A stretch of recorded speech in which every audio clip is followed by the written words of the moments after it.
Hello everyone, welcome back to Jitendra Arya classes. आज हम बात करेंगे इंडियन इकोनॉमी के चैप्टर सेकंड के पार्ट 2 के बारे में, जिसमें कि हमारा फर्स्ट टॉपिक आता है features of economic policy pursued under planning till 1991। कि भाई हमने जो है कौन कौन सी इकोनॉमिक पॉलिसीज ऐसी अपनाई नियोजन काल के दौरान, जब हम प्लानिंग पीरियड में थे 1991 तक, कि उनका बेनिफिट्स हमें क्या क्या रहा उन पॉलिसीज़ का। इसमें जो हम टाइम पीरियड की बात करेंगे वो करेंगे 1951 से लेकर 1991 तक। इस टाइम पीरियड की बात हम इसलिए करेंगे कि भाई इंडियन इकोनॉमिक में जितनी भी डेवलपमेंट हुई है उसको दो पार्ट्स में बांटा गया है। पहला बिफोर 1991 और एक है आफ्टर 1991। तो ये जो हम पढ़ेंगे वो पढ़ेंगे बिफोर 1991, इन 40 सालों के दौरान। ऐसा पढ़ने का हमारा जो मोटिव है वो ये है कि भाई जो मेजर चेंजेस आए थे पॉलिसी, इकोनॉमिक पॉलिसी में इंडिया की, वो आए थे आफ्टर 1991। पर ऐसा नहीं है सारे मेजर चेंजेस उसके 1991 के बाद आए थे। कुछ चेंजेस जो थे इन 40 ईयर्स के दौरान भी आए थे, वो हम चेंजेस देखेंगे क्या क्या थे। फर्स्ट उसमें से हम बात करते हैं heavy reliance on public sector, कि भाई सार्वजनिक क्षेत्र पर ज़्यादा ध्यान दिया जाने लगा। सार्वजनिक क्षेत्र पर ज़्यादा ध्यान इसलिए दिया जाने लगा कि भाई लोगों को भरोसा था कि सरकार जो है हमारे हित में काम करेगी, समाज कल्याण के बारे में जो है काम करेगी। इसमें जो है एक नियम आता है IPR 1956, IPR अधिनियम, इसको समझेंगे। इंडस्ट्रियल प्रोडक्ट रिजोल्यूशन, ये एक अधिनियम बनाया गया सरकार द्वारा। इस अधिनियम के तहत ये बोला गया कि भाई जितने भी मुख्य उद्योग हैं हमारे पास, उन सबका जो है आकलन कौन करेगा? सरकार। कि मतलब जितने भी मुख्य उद्योग है वो सरकार चलाएगी। तो उस समय सरकार के पास चॉइस रखी गई। सरकार ने जो है अपने 17 मुख्य उद्योग जो है छाट कर अलग कर दिए। फिर बाकी जो उस समय 12 या 13 उद्योग बचे थे, उनको जो है निजी क्षेत्र को अपने हाथ में लेने का मौका मिल गया। क्यों? क्योंकि वो ज़्यादातर सरकार से अलग, सरकारी उद्योगों से अलग थे। और जो ये उद्योग, अब उस समय 12 उद्योग बच गए थे, वो इस तरह के उद्योग थे जिनका भाई सरकार के लिए कोई मतलब नहीं था, उसको कोई भी खरीद सकता है। तब निजी क्षेत्र ने जो है इन 12 उद्योगों में अपना पैसा लगाया, और 12 उद्योगों को हासिल करने के लिए इन्हें कड़ी मशक्कत करनी पड़ी। काफ़ी सारा इन्हें पंजीकरण कराना पड़ा, काफ़ी जगह इन्हें लाइसेंस भी लेने पड़े, और काफ़ी जगह वेरिफिकेशंस भी करानी पड़ी। ये सब समस्या इनके साथ आई, तब जाके इनके हाथ में ये 12 उद्योग आए। दूसरा हम बात करते हैं regulated development of private sector. निजी क्षेत्र के विकास के लिए हमने काफ़ी सारे रूल्स एंड रेगुलेशंस बनाए। 2 नियम हमने इसमें बनाए। First, licence and registration process. Second, MRTP act 1969। पहला तो प्रोसेस जो था बहुत ही सिंपल था कि भाई आप जो है अगर कोई भी कंपनी ओपन करना चाहते हैं प्राइवेट सेक्टर वाले, तो उसमें क्या है, सबसे पहले आप रजिस्ट्रेशन कराएंगे, फिर आप उसका जो अभी आपने कंपनी ओपन करनी है उसका आप लाइसेंस लेंगे, फिर आप वेरिफिकेशन कराएंगे, तब आप कंपनी ओपन कर सकते हैं। ये प्रोसेस होता सिंपल। सेकंड प्रोसेस में जो है इनको काफ़ी ज़्यादा दिक्कतों का सामना करना पड़ता है, जो कि हमारा नेक्स्ट अधिनियम है MRTP act 1969, monopolies and restrictive trade practice. इस अधिनियम के बारे में बताया जाता है कि भाई ये अधिनियम एक ऐसा अधिनियम था जिसमें मोनोपोली तो होता है सिंगल सेलर, मोनोपोलीज होते हैं जिसमें एक से ज़्यादा सेलर होते हैं। ये वर्ड जो है मोनोपोली से ही निकला है। मोनोपोली में क्या होता है कि भाई सिंगल सेलर ही जो है किसी एक चीज़ का प्रोडक्शन कर रहा होता है।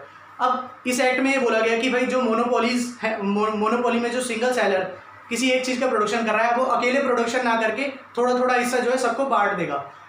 प्रोडक्शन होगा, पर अब प्रोडक्शन कौन करेंगे? एक से मिलकर 3-4 लोग इकट्ठे मिलकर प्रोडक्शन इसमें करेंगे। तो इसमें जो है मोनोपोलीज बने इसी से।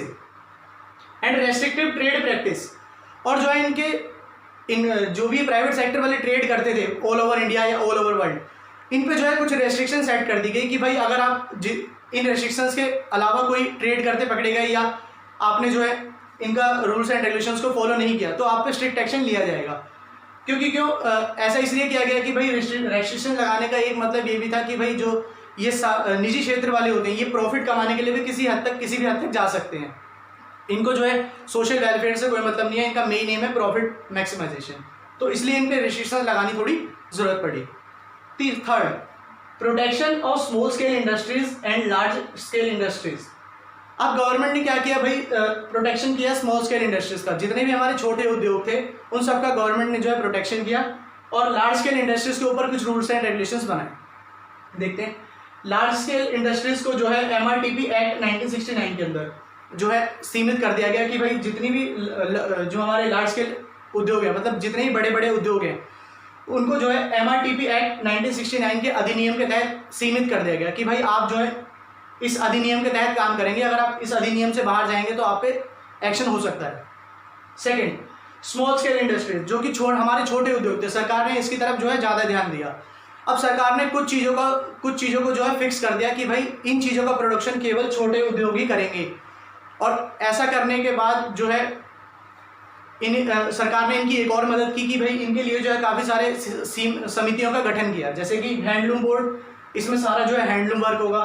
सिल्क बोर्ड, इसमें जितना भी रेशम से रिलेटेड काम है सिर्फ इसी बोर्ड में होगा। तो ये कुछ काम फिक्स कर देंगे जो सिर्फ छोटे उद्योग ही करेंगे। Now fourth, development of heavy industries. भारित उद्योगों को जो है बढ़ावा दिया जाने लगा। भारित उद्योगों को बढ़ावा इसलिए दिया जाने लगा कि भाई जब तक हमारा जो है भारित उद्योग सामान का प्रोडक्शन ज़्यादा नहीं करेंगे, मशीन्स का प्रोडक्शन ज़्यादा नहीं करेंगे, तब तक हमारी इकोनॉमी जो है ग्रो नहीं कर सकती।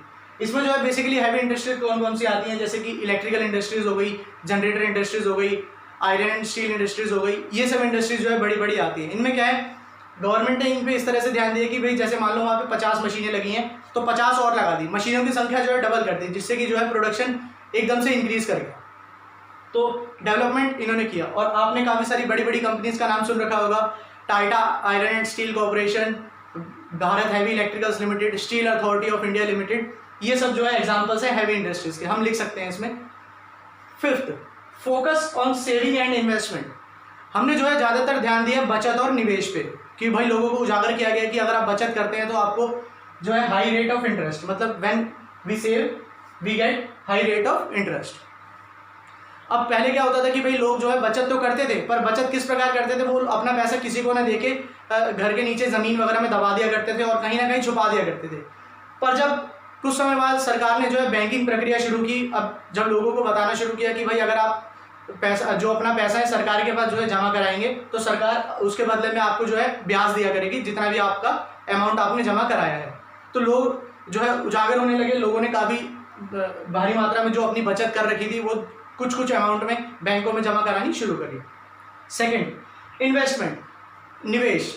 अब निवेश कौन करते हैं ज़्यादातर, जो है निजी क्षेत्र वाले। सरकार जब निवेश करती है तो वो समाज कल्याण के लिए करती है, पर निजी क्षेत्र जब निवेश करता है तो वो प्रॉफिट कमाने के लिए करता है।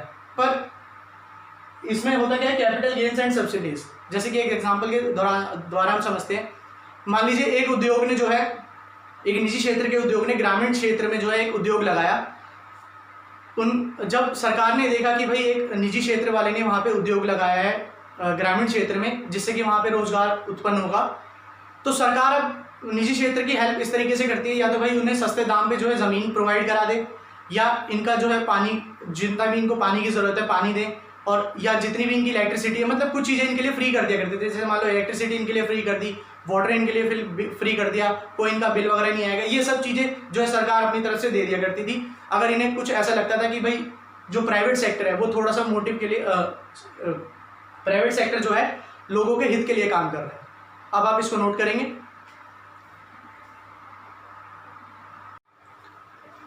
नाउ अब हम बात करेंगे प्लानिंग पीरियड जब पूरा हो जाता है तो उस दौरान हमने क्या क्या अचीव किया और क्या क्या हमने फेल किया।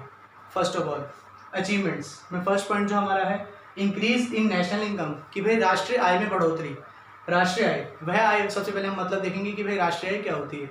राष्ट्रीय आय वह आय होती है जिसमें एक वित्तीय वर्ष मीन्स अकाउंटिंग ईयर में जो कि हमारी कंट्री के रेजिडेंट्स होते हैं, जितने भी हमारी कंट्री में रहने वाले लोग हैं, उनके द्वारा जो इनकम कमाई जाती है पूरे एक वर्ष में, उसको हम कहते हैं national income. First of all देखेंगे फर्स्ट 5 ईयर प्लान। जब हमारी पहली पंचवर्षीय योजना आई तो हमने एक टारगेट सेट किया कि भाई जो है 2.1% जो है हमें अचीव करना ही करना है नेशनल इनकम का लेवल। हम कितना अचीव कर पाते हैं, 4.6, अप्रॉक्स डबल कर देते हैं हम उसमें अचीव। पर जब बात आती है 12th 5 ईयर प्लान की, जो कि हमारा अभी रिसेंटली खत्म हुआ है 2017 में, उसमें हमने टारगेट सेट किया था 8.1%। 8.1% हमने टारगेट सेट किया और हम अचीव कितना कर पाए, 6.7%। कहने का मतलब उस फर्स्ट 5 ईयर प्लान में तो हमने डबल जो है अचीव कर लिया, जबकि उस समय हमारे पास इतने रिसोर्सेज भी नहीं थे।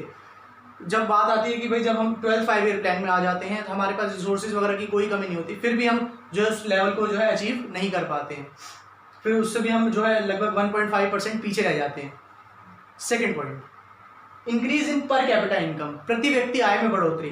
प्रति व्यक्ति आय वह आय होती है जब टोटल देश की जो है टोटल इनकम को नंबर ऑफ पॉपुलेशन या नंबर ऑफ पर्सन से डिवाइड कर दिया जाता है। इसको पर पर्सन इनकम भी बोला जाता है, प्रति व्यक्ति आय को। हम देखते हैं कि भाई पहली पंचवर्षीय योजना के दौरान जो थी इसकी जो टारगेट था वो कितना था 2.1%, कि भाई हमने उस समय 2.1% इसका टोटल अचीव कर पाए पर कैपिटा इनकम का। जब 12 5 ईयर प्लान में हम जो भी हमारा रिसेंटली खत्म है, जब हम उसमें बात करते हैं तो हम उसमें अचीव कितना कर पाए 5.3%। Now third, rise in saving and investment, बचत और निवेश में बढ़ोतरी। थर्ड जो चीज़ हमने अचीव करी वो ये करी कि भाई उस समय जो है सरकार द्वारा लोगों को जागरूक किया गया कि भाई आप जो है बचत की तरफ ज़्यादा ध्यान दें।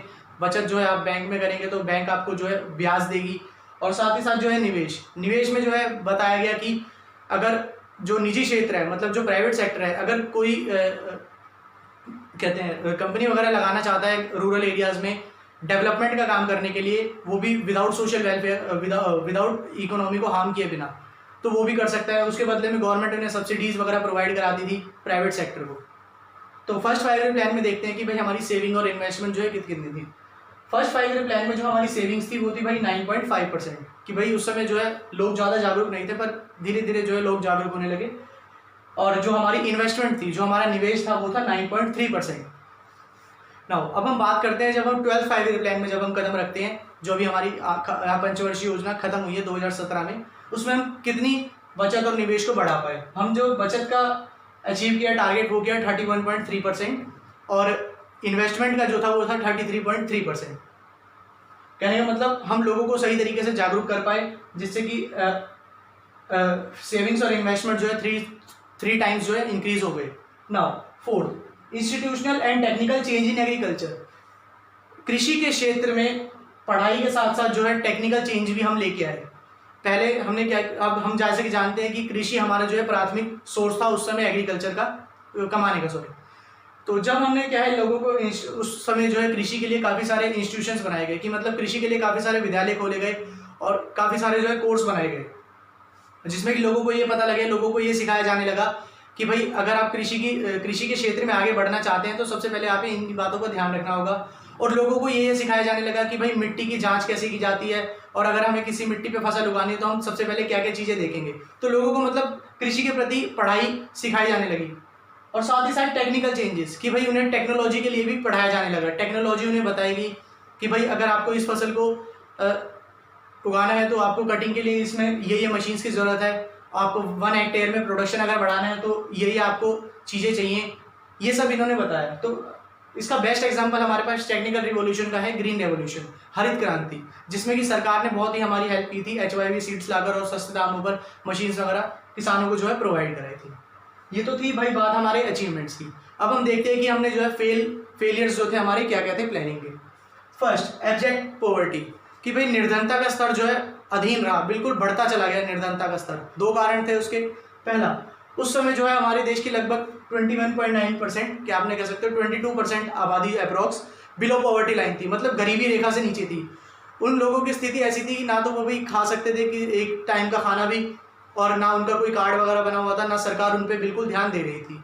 पहला कारण तो ये था। और दूसरा, वर्ल्ड सर्वे के अनुसार कि पूरी दुनिया में जब गरीबी का इंडेक्स निकाला गया तो ये माना गया कि 50% पूरी दुनिया में जो लोग हैं उनके 50% जो गरीब हैं टोटल, वो कहाँ पे स्टडी रहते हैं, लिव करते हैं, भारत में। ये इन्होंने यहाँ पे बात बताई। तो ये 2 कारण थे जिससे कि भाई पॉवर्टी लेवल जो है बहुत ही बढ़ता चला गया। Second, high rate of inflation, महंगाई दर जो है बढ़ती चली गई। महंगाई दर इसलिए बढ़ती चली गई कि भाई लोगों ने जमाखोरी करना शुरू कर दिया, ब्लैक मार्केटिंग शुरू कर दी उस समय, तो जिससे कि एक रिच और पुअर के बीच में जो है एक बहुत बड़ा गैप बनता चला गया। रिच और रिच होते गए, गरीब और गरीब होते गए। कहने का मतलब कि भाई अगर मार्केट में कोई प्रोडक्ट अवेलेबल है तो रिच लोग जो थे उसको इजीली बाय कर लेते थे, पर पुअर पर्सन जो है 10 बार सोचता था कि भाई अगर मैंने ये प्रोडक्ट बाय किया तो मैं बाकी प्रोडक्ट जो है नहीं खरीद पाऊंगा। तो उसको, पुअर पीपल्स को क्या था उस समय अपना इनकम लेवल देखना था, पर रिच को कोई टेंशन थी नहीं। रिच के पास पैसा बहुत है तो वो किसी दाम पे भी सामान खरीदने को तैयार थे। तो इस कारण जो है इन्फ्लेशन रेट बहुत बढ़ता चला गया। थर्ड, अनएम्प्लॉयमेंट केसेस, जो भाई बेरोजगारी के केसेस थे वो भी डबल हो गए। उस समय देखते हैं जब हमारे पहली पंचवर्षीय योजना आई तो उस समय जो बेरोजगारों की संख्या थी वो थी 54 लाख, 54 लाख। जैसे ही हम 12 5 ईयर प्लान की ओर आते हैं तो ये संख्या जो है लगभग करोड़ में पहुंच जाती है। कितनी हो जाती है? 4 करोड़। 4 करोड़ जो है 12वीं पंचवर्षीय योजना में आते आते 4 करोड़ लोग जो है बेरोजगारी दर में आ जाते हैं। फोर्थ, इनएडिक्वेट इंफ्रास्ट्रक्चर, अपर्याप्त मात्रा में आधारिक संरचना, इंफ्रास्ट्रक्चर होता है हमारा आधारिक संरचना, जो कि हमारा बेसिक डेवलपमेंट के लिए चीज़ें जरूरी हैं, वो हमारे पास जो है अपर्याप्त मात्रा में है। जैसे कि हमें ये देखा गया है कि भाई जितनी भी हमारे इंफ्रास्ट्रक्चर के लिए चीज़ें हैं वो हमारे पास बहुत कम मात्रा में है। जैसे कि रूरल एरियाज़ में जो है हॉस्पिटल्स वगैरह होने चाहिए, वहाँ पे नहीं है जितनी पर्याप्त फैसिलिटीज़ में होने चाहिए।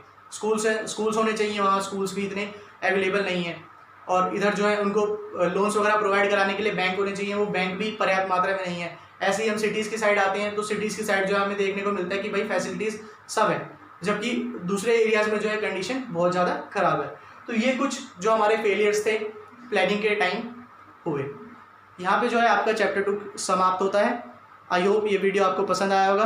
आप इस वीडियो को प्लीज़ लाइक करें, शेयर करें, सब्सक्राइब करें और अपने प्रीशियस कमेंट्स हमें कमेंट्स बॉक्स में बताएं। Thank you.